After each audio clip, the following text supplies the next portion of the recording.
My business is Michigan Staffing and Aspen Search Group. One is a staffing company and one is a search firm. And we've been in business now for 33 years. On the staffing side, we're largely automotive, but we also service the service industry, do quite a bit in logistics and distribution, supply chain.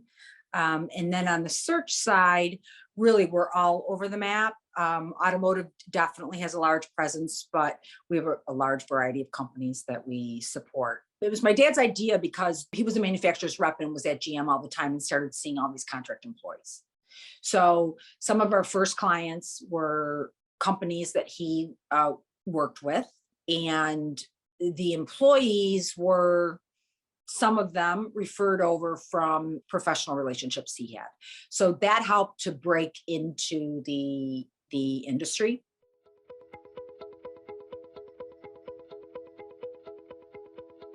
After the business was up and running for a few years, I never had plans to own a business. And once we start, it's a family-owned business. We're Michigan-based, we're family-owned. It was my dad's concept to begin in this industry that was growing at the time. It was 1989. And he said, "Do you want to give it a try?" And I said, "Sure." But once we were probably about 3 or 4 years in, I realized, no, like, this is actually what it's like to start a business, own a business. And I think I really then became serious about, okay, now I am on a journey that I didn't expect to be on.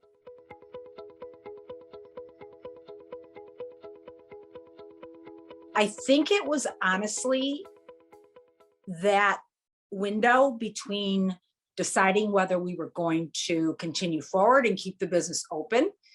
We started during a recession. It was very difficult at that time to get a business going. It was also wonderful because we didn't have much to lose. We only had everything to gain. So there wasn't a lot at risk, where a lot of other people at that time were really faced with risks of trying to grow or risks of trying to stay in business or whatever it was. Once we decided, no, we're here for the long term. I had a very successful year, relatively speaking, at the time. And we said, okay, we're in this for the long haul. And at that point, it was like, okay, game on. Like, we're here to create something. What is it that we really want to do? So I would say probably it was probably 3 years in.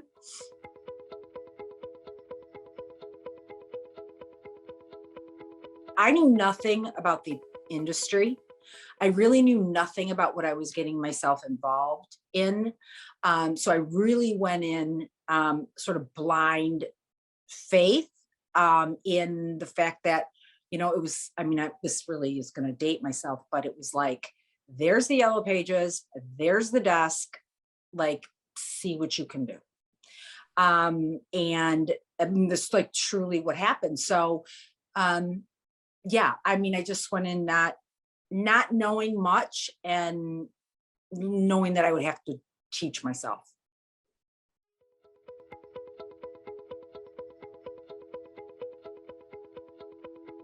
In the beginning, it was just sheer, like, hard work, like, just keep going, never give up, kind of mentality. Then it was, okay, start to get involved in the industry, start learning from other people. Didn't hesitate to ask a lot of questions of other owners. I didn't feel competitive in a way that limited me from wanting to learn, grow, partner with other staffing firms, which really helped because I learned a lot. I read everything I could get my hands on. I went to every industry conference, and I was naturally a leader. naturally driven to enjoy vision and strategy. So those things, then I just started to immerse myself in all of that. In terms of breaking into the industry otherwise, it was just 1,000 calls a day. I mean, there was nothing that I can really point to that opened up the door in the very beginning. But what I realized later, where things like sort of like the floodgates opened, where it wasn't such hard work, like you weren't eking out everything, is it was the networking. It was networking with, whether it was family or friends or my own professional relationships, that allowed us to start to gain more and more customers. And that's what then just led from, we started out in the professional placement world. We migrated to the administrative, or we added the administrative, then we added the industrial, and getting into those arms of the industry were all as mostly were a result of, relationships that we built through networking and people following us over time, because we really didn't have to do a lot of sales. The economy was helping at different points in time, but even without it, that's what really allowed us to grow to.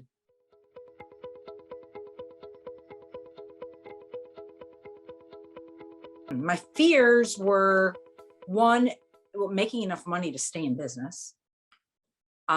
Truly, like, would I succeed? Would I get there?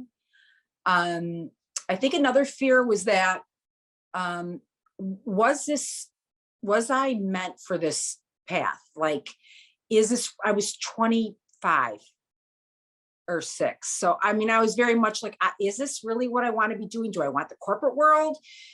Do I want all this? Because, as anyone that I'm sure you talk to, it's so much hard work, and especially the first 10, 12, 15 years, maybe 8 for some people, whatever, it's different for everyone. But did I want that level of in personal investment all the way around?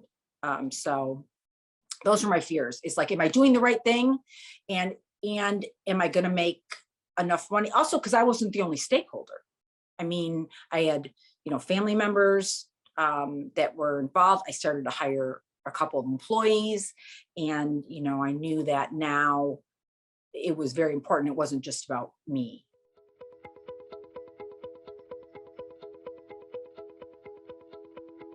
Oh, it was great. I mean, it's like, I can remember it like it's like yesterday. First order I got for a contract employee was like for a tech for like an Exide battery company. And it was just so exciting. I mean, it was like, oh my God, I actually filled the order. I didn't just get the order, I actually filled the order, visiting a client, being able to get that like taste of like cradle to grave, the whole cycle of I've got an employee who's happy, I have a client who's happy, this actually happened. We're actually doing this. I think it's 3-pronged. There was another moment where I was doing these reports to show like gross profit. And it was like, wow, this is actually like starting to like amount to something, like I'm paying for myself. I remember that moment. I remember on the direct side is what really kept us in business, which was huge. I had a client at Ford, and they needed a whole department of people for direct placement. And I basically took a whole department from Chrysler and moved them to Ford. And just the relief on the part of the customer that they had a team that they could count on. The HR managers there were so overworked that I was like making someone else's life easier. And also that was what, that was that pivotal moment, one of those pivotal moments that kept our doors open. And then when my accountant told me I was doing a good job, probably, I was like, oh, validation.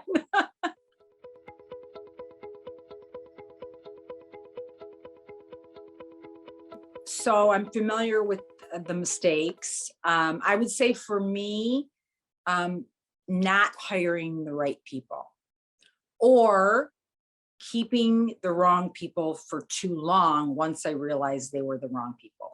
For me, probably the latter. I think that I mean, ultimately, I didn't hire the right person, but also sometimes you really think you have the right person and you don't, and you need to actually make a change rapidly if you are going to stay true to your vision, to your, to your goals. And I didn't make those changes fast enough. I mean, it cost me years in some cases when I look back. I mean, it really did. I needed to think about myself more, and then I did maybe the office or the organizational sort of like dynamics at the time, and realized that I didn't need to invest as long as I did in certain individuals. I think also not staying close enough to my customers. And I think that's for two reasons. One is we're relatively still, in the scheme of things, a small business. And I still, we're part of EOS, have been part of EOS. And I was sort of a visionary / integrator. So being an integrator also, one, didn't hire the right person to be an integrator, so that I didn't need to be. But then finding myself in that dual role, I should have stayed closer to the customers because I didn't have a person in that role to do that. And I then had given basically too much power, or I didn't have those rooted relationships with the customer to, one, show them who we were at our core. And also because I think you have to know yourself. What I've learned is that, you have to know how you work best and what keeps you going, what lights you up, where your strengths are. And I know that for me, staying on the front lines is what kind of lights my fire. And when I lost track of that, one, it didn't serve the customer or the business well, but it didn't serve me well as a leader or owner, because I lost some of my I lost steam, I lost some motivation, and that made it tough to push through during the harder times.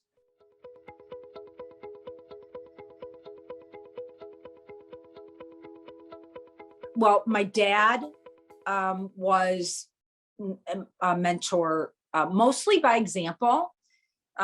He wasn't a big communicator, but I learned so much from him, and he was of tremendous support whenever I really wanted to tap into him.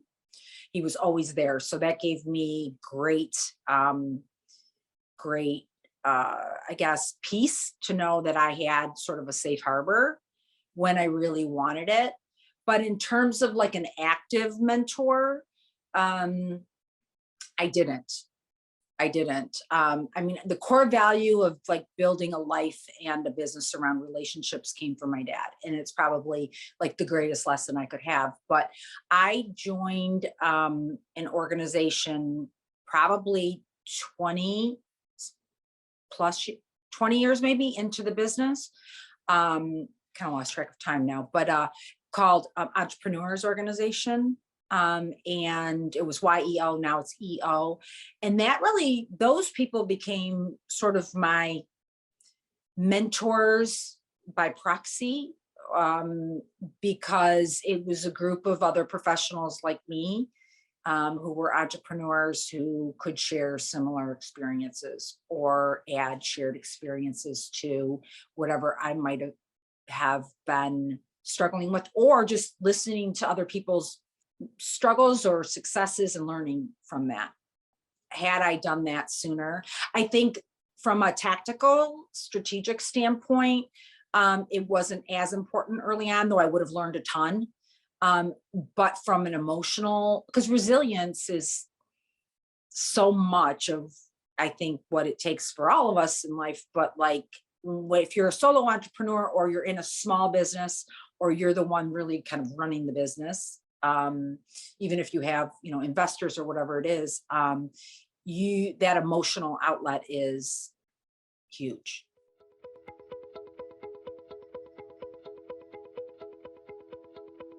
If the entrepreneurial nightmare is sort of either working in a vacuum or working endlessly or having it consume your life, in those types of things, working in a vacuum, yes. The working really hard and long and having it take over my life for a while, um, I mean, I look back on fondly. So for me, it wasn't a nightmare, but I also knew when to stop. So, I did that for many years. And then once I probably got to year 13 or 14, I was like, okay, now I need balance, more balance anyway. And I need to run this differently. Um, but I definitely feel like, again, by definition, I don't know, but my own definition of an entrepreneurial nightmare was just sort of like, you have this business and it's your baby and it's your livelihood, and you're not necessarily happy in it anymore. Or you don't know, you're like, you sort of have like a dark night of the soul of like, do I keep going? Do I not? Do I want to keep it? Do I want to sell it? Do I want someone to run it? I've lost passion for it. That's like the saddest part, is like, for a while when you lose passion for it, that for me was like the entrepreneurial nightmare, which luckily shifted for me, but took a long time to do that. It's that I got so far removed from the front lines and stopped doing the things I do best and enjoy the most in the business. And it just, like, I got myself derailed.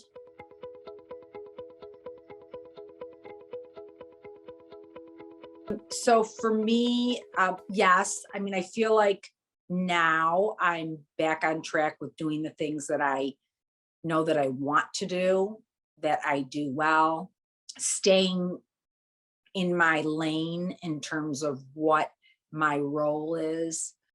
Also, now I'm at a point where I give myself the freedom to know that that's okay. And also that it's not just about how much time I put into it, but it's, where's the value that I'm bringing. And I've brought that value and I've, supported my team, then I've done my job. So that feels like a good place to be.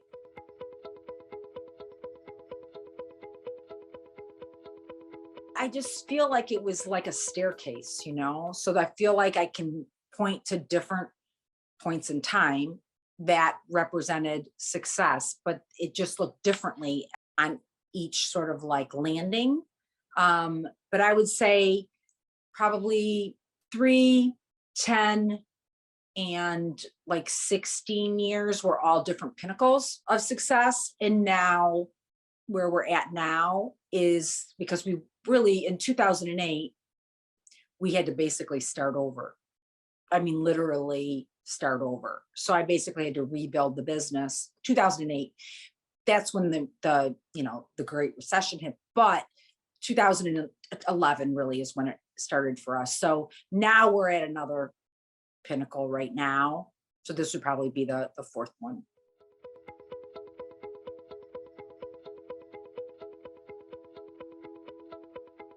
Know yourself, know the best you can, whether you have the emotional wherewithal to ride the up, down, and all arounds that come with owning a business, that I don't think a lot of people don't realize is such a big part of entrepreneurship. Know what you do best, and do that, and surround yourself with people that fill in all the other blanks and are better than you and smarter than you, and complement you. Keep your vision as clear as it possibly can be, and remind yourself and everyone around you of it all the time. EOS helped me tons. because it gave me a structure and form to follow to run the business. And it was very clear and concise. And if you keep it simple and stay true to that, it makes life so much easier, especially for a visionary who can, like, start doing that a lot of the time. I think that's super, important. And have mentors. What I didn't do in the beginning. I think you can grow so much faster as a person and as a business when you give yourself that support from the very beginning.